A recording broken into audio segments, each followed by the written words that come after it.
Hello everyone, आप सबका फिर से स्वागत है मेरे चैनल स्टडी टेबल पर। आज का वीडियो बहुत ही important because I am going to announce that from now onwards I am going to start the book treasure chest which is actually the class 9 ICSE board.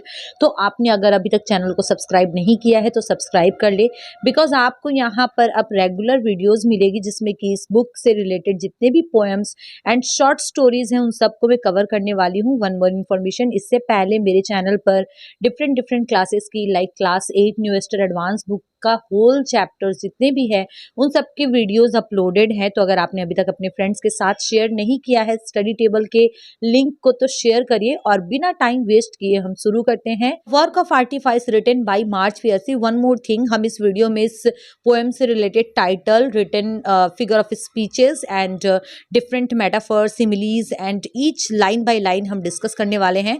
तो आप बने रहिए मेरे साथ, आपका इस वीडियो से रिलेटेड जो भी प्रॉब्लम है वो सब सॉर्ट आउट होने वाला है। तो सबसे पहले हम डिस्कस करेंगे इसके टाइटल को। पोएम का जो टाइटल है a work of artifice. Work of artifice means क्या होता है? श्रीडनेस। तो किसी भी चीज में एक नेचुरल ग्रो होता है, वो अपने हिसाब से ग्रो करते हैं, लेकिन जब उसे कोई स्पॉन्टेनियसली ना बढ़ने दिया जाए, उसमें जो क्वालिटीज है उसे सामने ना आने दिया जाए और उसको एक वर्क के जैसे, एक क्राफ्ट्समैनशिप के जैसे उसको प्रेजेंट करे तो उसे हम वर्क ऑफ आर्टिफाइस बोलेंगे। इसे लिखा है मार्च पियर्सी ने। मैं आपको मार्च पियर्सी की फोटो भी दे रही हूँ। ये बहुत ही लाइक कॉमन बैकग्राउंड जैसे फैमिली से उठी और उठने के बाद इन्होंने बहुत ही अच्छी अच्छी पोएम्स एंड शॉर्ट स्टोरीज लिखी। ये रियली अपने आप में लीजेंडरी है सबके लिए, तो एक इंस्पिरेशन का काम करती है। और अब हम इस पोएम को डिस्कस करेंगे। देखिए, सबसे पहले समझते हैं बॉन्साई ट्री क्या होता है। बॉन्साई ट्री की मैं आपको यहाँ पर दो इमेज दे रही हूँ। इमेज नंबर 1 जो आप अभी अपनी स्क्रीन के सामने देख रहे हो, ये बॉन्साई ट्री एक पॉट के अंदर है। अब पॉट में इसे ज्यादा नहीं बढ़ने दिया जाता है। इस ट्री को ऑलवेज कटिंग करते रहना पड़ता है बिकॉज इसका नेचर है ग्रोइंग, बट इसे पॉट में रखना है, घर में रखना है, एंड मोस्ट इंपॉर्टेंट दैट इसे डेकोरेशन के पर्पज से रखते हैं, इसीलिए इसे ऑलवेज ट्रिमिंग करते रहना पड़ता है, इसे ऑलवेज कटिंग करते रहना पड़ता है। ओके, एंड अब आप अपनी स्क्रीन पर जो इमेज देख रहे हो वो वही बॉन्साई ट्री है, लेकिन जब इसे आप अभी देख रहे हो एक रॉक पर है, तो जब इसे स्पॉन्टेनियसली बढ़ने दिया जाए ना तो ये काफी हाइट तक जा सकता है। इट मीन्स इसकी क्वालिटीज को अगर हम काट डालें, इसकी क्वालिटीज को अगर हम कर्टेल कर दे तो ये एक पॉट के अंदर भी आ सकता है। और अदरवाइज इसका नेचर है ग्रोइंग, बट इसे जनरली बढ़ने नहीं दिया जाता है। तो आज जो हम पोएम पढ़ेंगे उसमें हम यही देखेंगे कि बॉन्साई जो है एक्चुअली वो एक मेटाफर है। किस लिए? एक ह्यूमन बींग्स की आइडेंटिटी के लिए। ह्यूमन बींग्स यहाँ पर स्पेशली रिफर किया जा रहा है वुमेन्स को, क्योंकि वुमेन्स को जनरली सोसाइटी जो है वो अपने आइडियाज एंड स्ट्रक्चर्स के अकॉर्डिंग बढ़ाना चाहती है कि एक वुमेन के लिए ये सुटेबल है, उसे ये करना चाहिए, ये नहीं करना चाहिए, इस तरीके से घर पे रहना चाहिए, उसे कुछ लिमिट्स के भीतर रहना चाहिए।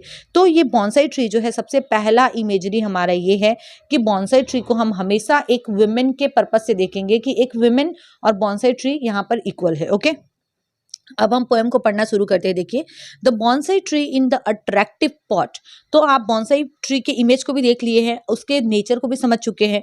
तो यहाँ पर जो बॉन्साई ट्री है वो एक अट्रैक्टिव पॉट में है। पॉट भी कैसा है? अट्रैक्टिव। उसकी सुंदरता, उसका लिमिटेशन और एक वुमेन के लिए जो नॉर्म्स एंड रेगुलेशंस जो बनाए हुए सोसाइटी में, वही इंपॉर्टेंट होती है। अगर उससे बाहर कोई जाता है तो उसे अट्रैक्टिव नहीं बोलते हैं।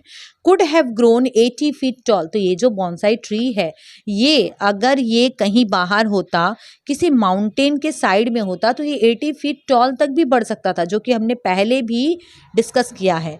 Till split by lightning. और इसका ग्रोथ कब रोका जा सकता था? कब इसकी ग्रोथ को फुल स्टॉप लगता? जब तक कि इसके ऊपर कोई बिजली ना गिर जाती। लाइटनिंग मतलब क्या होता है? बिजली का गिर जाना। ओके, तो आई होप आपको ये जो सामने के 4 या 5 लाइन्स है वो समझ में आए होंगे।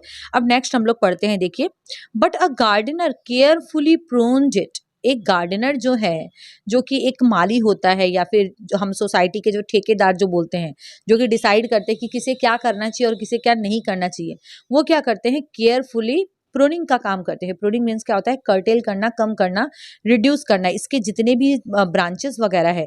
इट मीन्स एक वुमेन जैसे ही बढ़ना चाहती है, जैसे उसमें कुछ चेंजेस आती हैं, तो वो सोसाइटी जो है ना कहीं उसे पोक करती है, कहीं ना कहीं स्ट्राइक करती है कि तुम अब रूल रेगुलेशन से बाहर जा रही हो और तुम्हें अब कटिंग की जरूरत है। कटिंग की जरूरत है इन द सेंस उसकी रुकावट बन जाते हैं, उसके रास्ते में ऑब्स्टिकल्स बन जाते हैं। It is 9 inches high. अब देखिए यहाँ से हम समझने की कोशिश करते हैं, लेकिन जो गार्डनर है ना वो क्या करता है, केयरफुली प्रूनिंग का काम शुरू कर देता है।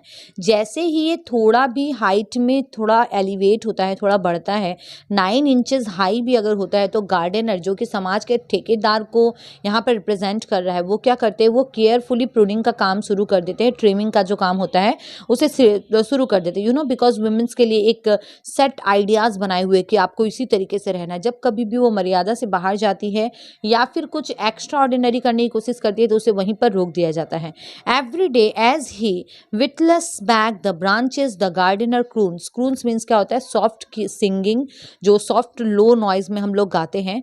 तो ये देखिए, अब जैसे ही वो ब्रांचेस को कटिंग का भी काम करता है, तो वो क्या करता है, एक सॉफ्ट वॉइस में कुछ ना कुछ बोलते रहता है। जैसे ही एक विमेन को, बिकॉज यहाँ पर मेटाफर का काम कर रहा है बॉन्साई, तो जो भी विमेन आगे बढ़ती है उसे सोसाइटी कुछ तौर तरीके बताती है। It is your nature. Bonsai tree को क्या बोला जा रहा है कि तुम्हारा तो नेचर है to be small and cozy. God ने तुम्हें बनाया ही ऐसा है कि तुम्हें कोजी रहना है, कंफर्टेबल जोन में रहना है, स्मॉल रहना है, डोमेस्टिक एंड वीक, तुमको घर पर ही रहना है। एंड लाइक बॉडी का स्ट्रक्चर और जो कुछ भी है, तुम एक डेकोरेशन पीस टाइप में हो। यहाँ पर एग्जैक्टली बॉन्साई ट्री को नहीं बोला जा रहा है, विमेंस को बोला जा रहा है, बट बॉन्साई ट्री यहाँ पर मेटाफर का काम कर रहा है। तो उसे ये समझाया जाता है, हाउ लकी लिटिल ट्री, तुम कितनी लकी हो। देखो तुम तुमको बाहर के जो भी जो एडवर्सिटीज होते हैं वो सब तुम्हें फेस नहीं करना पड़ रहा है। You are living in a pot to have a pot to grow in. तुम्हारे पास एक पर्टिकुलर एटमॉस्फेयर है, तुम्हें प्रॉपर वाटर दिया जा रहा है, तुम्हें तो कोई प्रॉब्लम ही नहीं है। Just you have to be in limitations and you have to grow. Next देखिए, हम इन सारी लाइंस को समझने की कोशिश करते हैं यहाँ पर। तो जितने भी लिविंग क्रिएचर्स होते हैं ना, अगर उनको इनके ग्रोथ को रोकना है तो उनको बहुत अर्ली टाइम में, बहुत अर्ली पीरियड में इनके नेचर को, इनके ग्रोथ को ड्वार्फ करना शुरू करना होता है। What is the meaning of dwarf? Dwarf is actually the creature that are smaller than the human beings. Human being से जो स्मॉलर होते हैं। यहाँ पर ड्वार्फ का एग्जैक्टली मीनिंग वो नहीं आ रहा है। यहाँ पर ड्वार्फ मीन्स क्या हो जाएगा, इनके जो ग्रोथ है उसको कम करने के सेंस में यहाँ पर आ रहा है। तो अगर एक लिविंग क्रिएचर, उनको इनके ग्रोथ को कम करना है तो उनको क्या करना पड़ेगा, they have to bound their feet. इनके जो फीट है उनको बांधना पड़ेगा। क्रिपल्ड ब्रेन को भी क्या करना होगा, क्रिपलिंग टाइप में करना होगा। जो एक ब्रेन होता है जो इंडिपेंडेंट तरीके से सोचता है, उसकी सोच अलग रहती है, लेकिन अगर आप दूसरों के अकॉर्डिंग सोच रहे हो तो आप उससे बाहर कुछ भी नहीं सोच पाओगे। तो कुछ ऐसा माइंड वॉश करना पड़ता है कि इनका माइंड जो है ना, जो ब्रेन है वो पूरी तरीके से क्रिपल हो जाए। द हेयर इन कर्लर्स, जो हेयर है वो कर्ल्स में चेंज हो जाए। The hands you love to touch, और ये जो हैंड्स है ये ऐसे रहे जिसको टच करना अच्छा लगे, अच्छा लगे। लाइक जो भी इसमें जो इसकी जो एडवर्सिटीज है वो समाज के अकॉर्डिंग, सोसाइटी के अकॉर्डिंग सेट हो जाए। तो इसे यहाँ पर ये भी एक आयरनी हुई। Okay, thank you so much for watching study table. Let us meet again with the new video next time.